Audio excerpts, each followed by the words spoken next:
It seems like all along major novelists have known Gematria.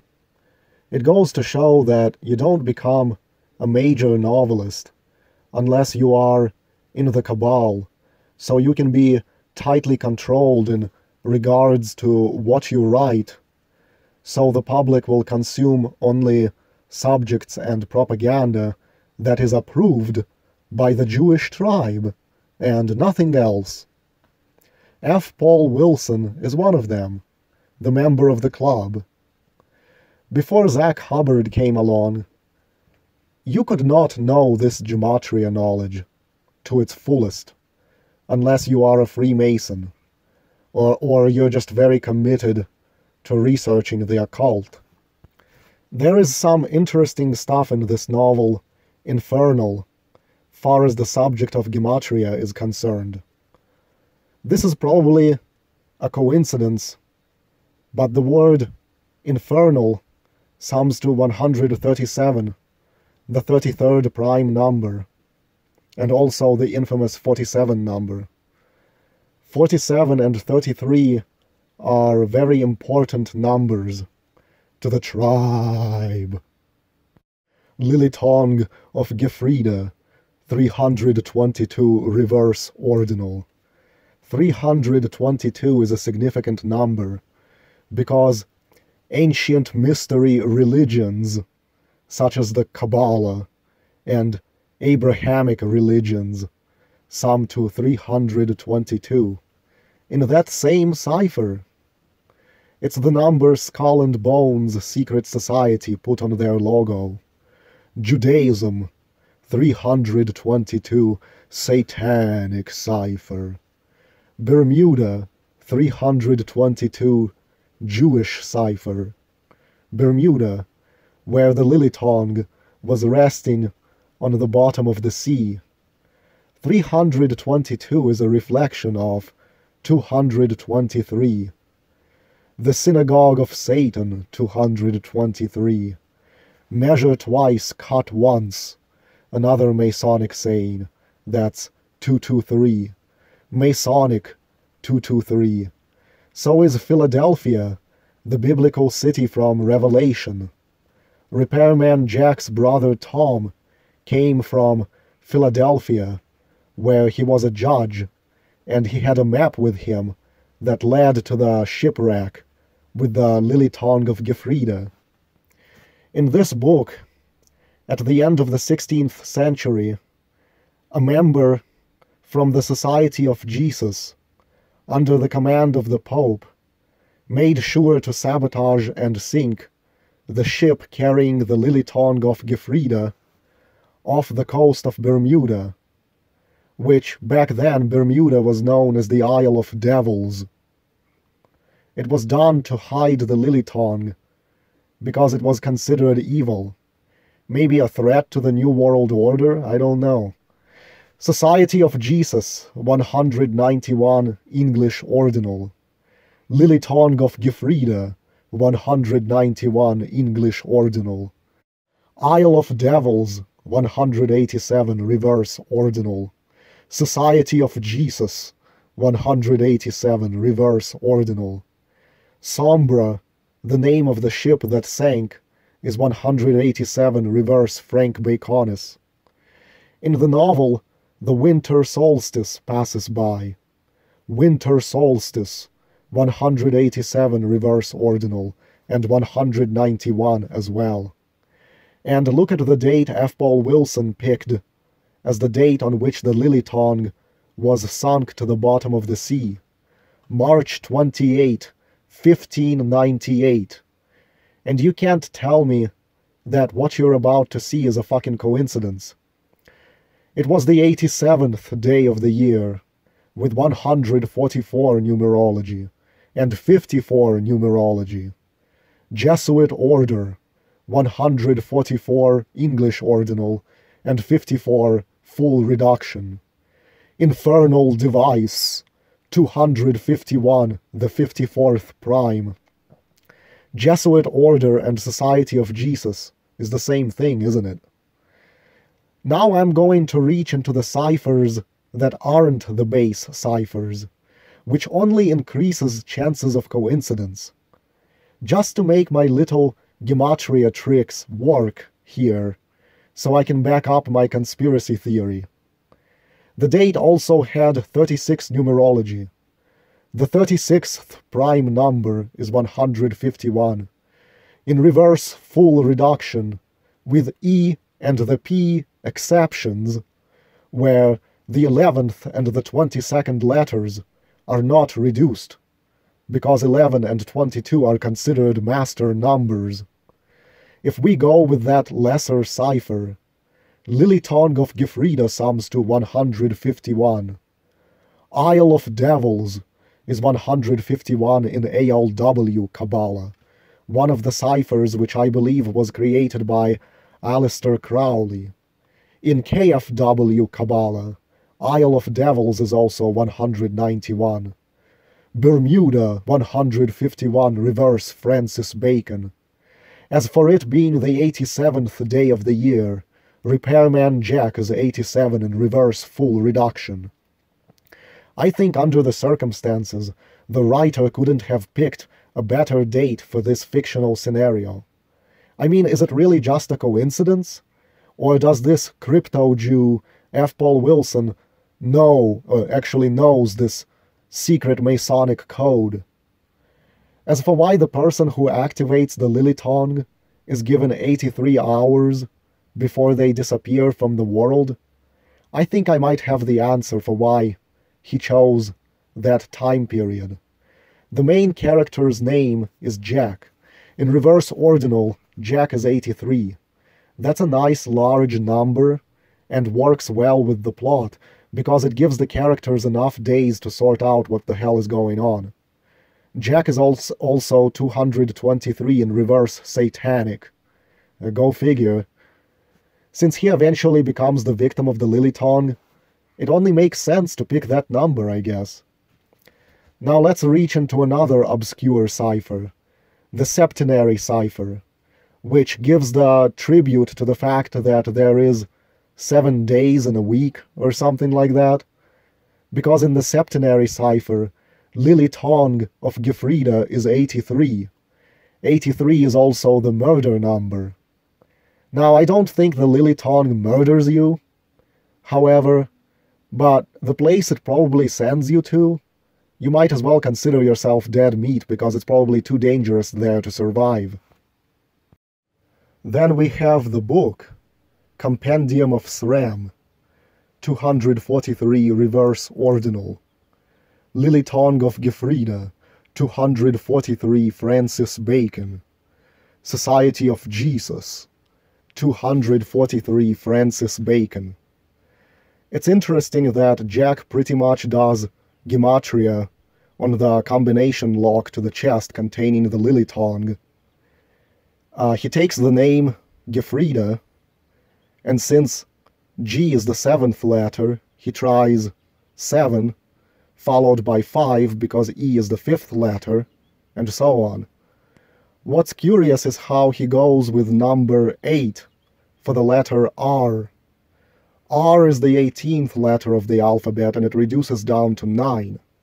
However, in the Jewish cipher, the value of R is 80, and you can drop zeros in numerology, so it becomes 8.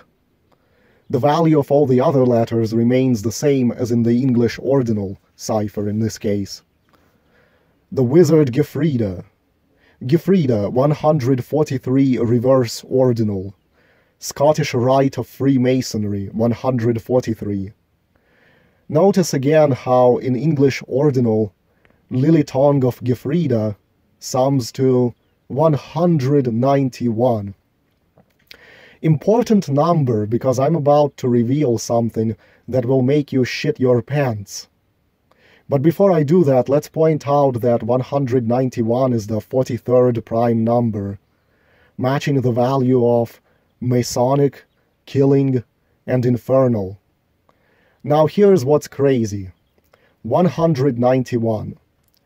I'm a type of loser who can't really come up with his own ideas, so I plagiarize other people's ideas and alter about 10% of the idea to make it my own.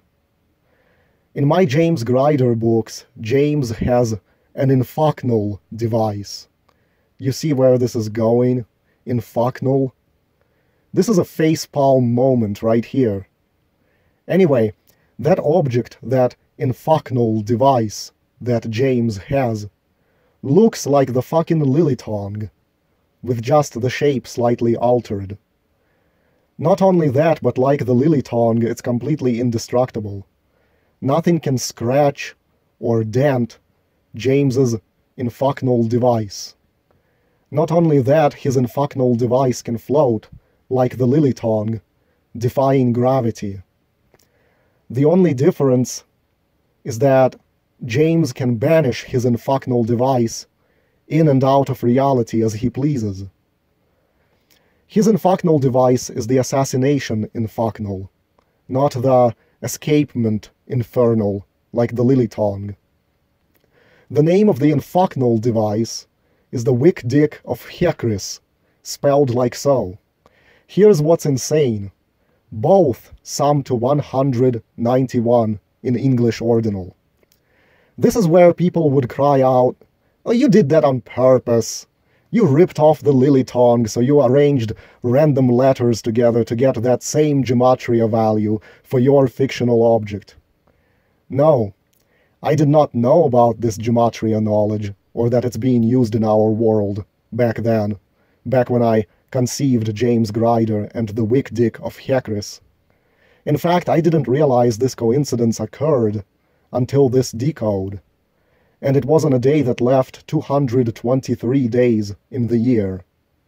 Dusty Female Cat, 223, Lilitongue of Gefreda, 322, a reflection of 223, Lilitongue of Gefreda, 101, full reduction, Escapement, 101, English ordinal, Wykkdik of Fhekris, 83, Murder, 83. The Wykkdik gives a victim 312 hours before they die. 312 is a reflection of 213, and in Satanic, death is 213. And the Wykkdik is nothing more than a supernatural tool of murder. And what is the first thing James does with the Wykkdik of Fhekris? He uses it for an assassination. Assassination, 191, reverse ordinal. His last name is Grider, he lives in Eureka, and he's an assassin. Another bit of organic matrix with this code, something I did not do on purpose.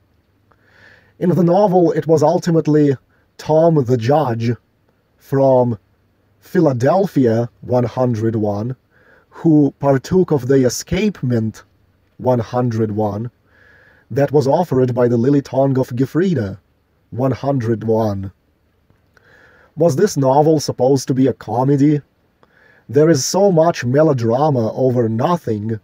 You'd think Repairman Jack has just discovered that every Call of Duty match is rigged, like I have.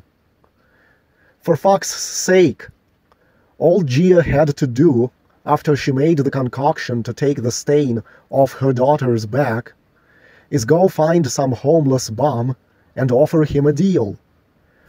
You tell the homeless bum that you'll give him $200 if he puts the gunk on his hands and wishes the little girl's stain for himself.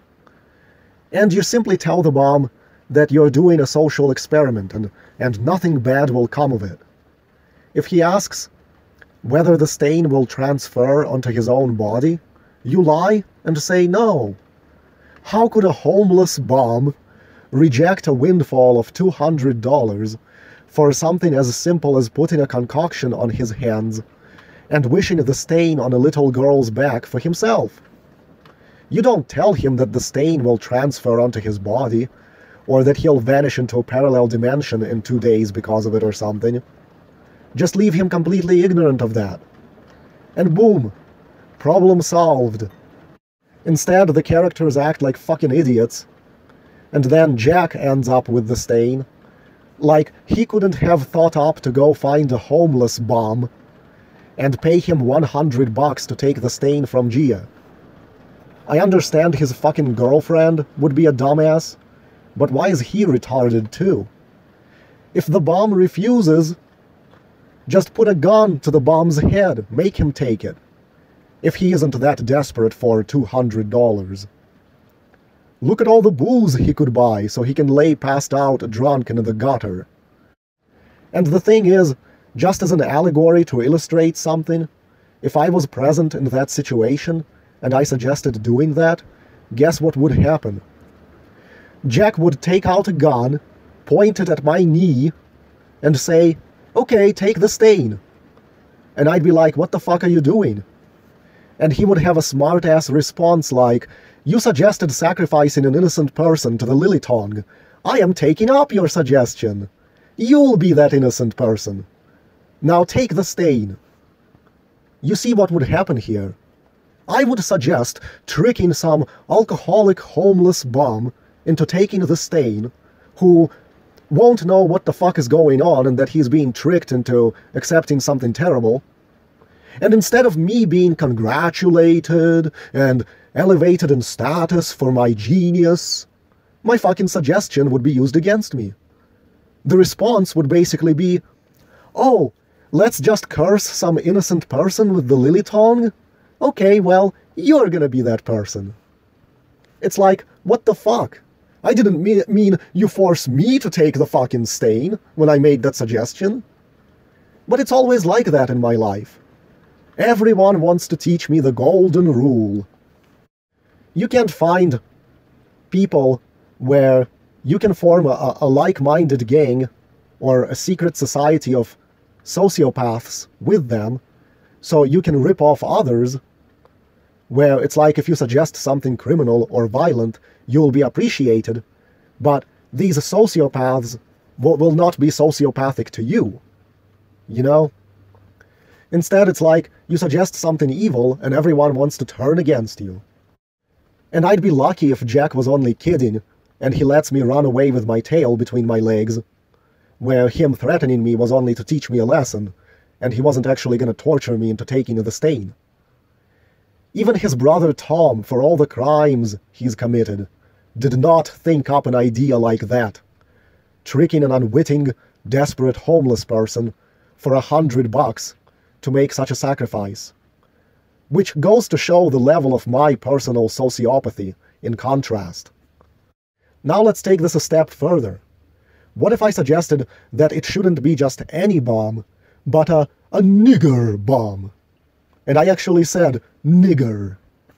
And then, to make it even worse, I added that blacks are a lower form of life, so it is less of a big deal to sacrifice them, and we shouldn't feel bad. Oh, there would be hell to pay for that for sure, just for saying the N-word. But my main point is, all these major book authors must be in Freemasonry. The messages they put in their books are tightly controlled. But that's why they're famous and they make the big money. I'm not in Freemasonry. To the Jewish tribe, I am but a squeaking pest that they would love to censor and silence and make me die a horrible death. I'm not making it anywhere by writing novels. F. Paul Wilson knows this fucking Gematria code. He's in the cabal. Everyone who is famous and rich in this world is in that fucking cabal. I'm not in the cabal and never will be. I'll be lucky they don't skin me alive for all that I've said about them once they have their new world order. I have the same kind of personality as Tom.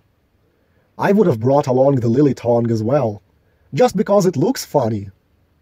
You ever bring something into the house or into your family that hurts the people around you, and you did it unwittingly, and maybe a little bit out of selfishness? You didn't know it was going to hurt them or create a problem? It makes me think of Wings of Redemption. You see, if Wings of Redemption is not an actor, logically, his family should be fucking pissed off at him, because their household is being victimized by trolls, because Wings of Redemption will not lose weight, will not stop live streaming his shitty gameplay, and will not stop feeding the trolls. So Wings of Redemption should be hated by his own relatives, just like Tom was hated for bringing in the Lilitongue. It didn't matter that Tom did not intend anything bad to happen, and it shouldn't matter that Wings of Redemption did not intend anything bad to happen from his live streams. His laziness, his greed for donations, it's harming his family. His family should be saying, "We're being doxxed, we're being swatted, we're getting hookers sent to our house, someone might get killed here, and it's all because of your selfishness, Wings of Redemption." Like, that's how his family should be reacting to him.